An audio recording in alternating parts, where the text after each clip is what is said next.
Don't forget to subscribe.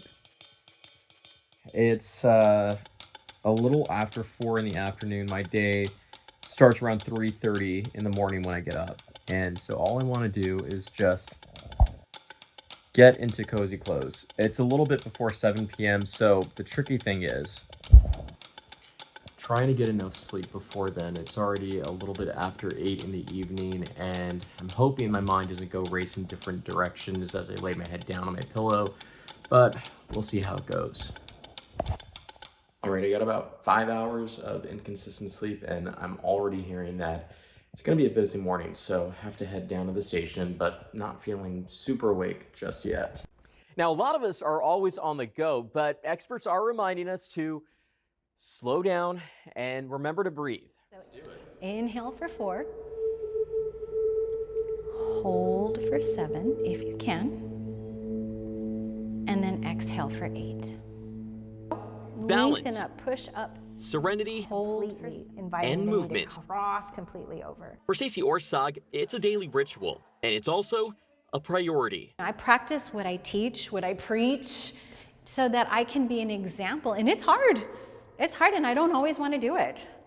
But if I don't do it, I'm not giving the best of myself, and I'm not honoring my body. And what she practices, yoga, and it's mindful movement.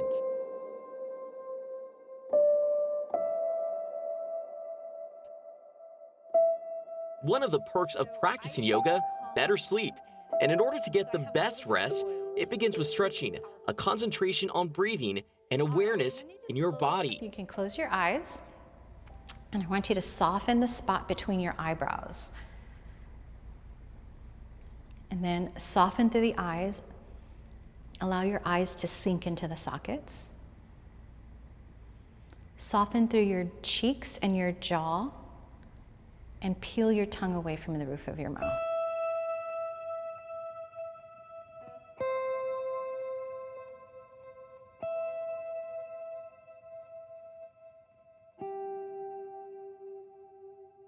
So there are a lot of potential underlying causes for sleep deprivation. It can be anything from underlying medical issues like people dealing with chronic pain, mood disorders like anxiety or depression. Sometimes medications can contribute to insomnia or sleep deprivation.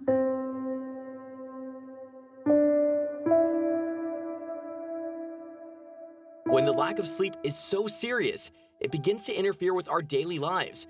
Vaughter says it's time to seek medical help. However, she believes yoga can be beneficial to most who suffer from lack of sleep. A lot of times when people are lying in bed awake and their mind is just racing and they're starting to get that anxious feeling, that just stimulates your mind and your body further. And the more stimulated you become, the more difficult it is to fall asleep.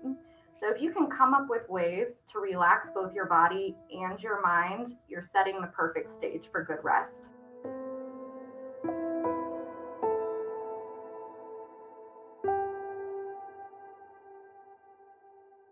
Although there are many benefits to yoga and mindful movement, experts say the biggest challenge, making the time. That's pretty relaxing. I mean, especially for somebody that works very early in the morning. But Orsog says it's about breaking our own barriers. You have everything you need inside of you, starting with your breath, right? And the second thing is to listen to your body. It's just to become so in tune with your body that you recognize warning signals. Are you struggling to get enough sleep? Leave us a comment and tell us your story. Maybe you found a different solution. We want to hear about that too. Make sure to like, share, and subscribe.